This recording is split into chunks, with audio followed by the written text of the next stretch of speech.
Alright, so now we are ready to put this unbrush to the test. Here we have my son Jeremiah, who has volunteered to let us use this on his hair. But before we do, we're going to go ahead and at least put some water. This is just distilled water only. There's no conditioner or nothing inside.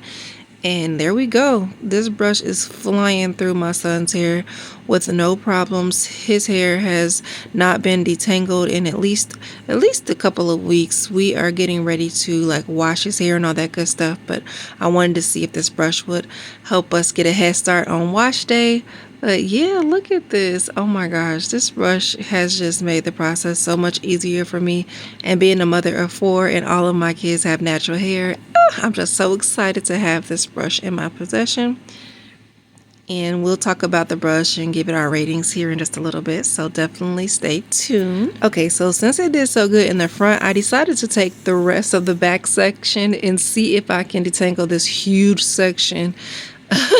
And it was definitely doing a great job. I still feel like you need to put your hair in sections to give it a good detangling, especially if you have type 4 natural hair like my son's hair.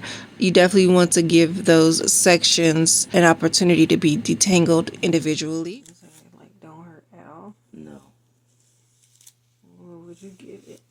Between 1 out of 10, what would you say? I say a 9.5 so far.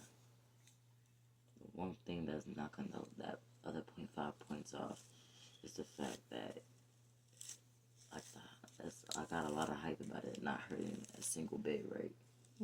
And once you get to the root a bit more, it'll start to pull and start to hurt just a bit though, not too much. Yeah, but I mean, it's a huge section. Right, but it's working through a huge section with ease, which is crazy.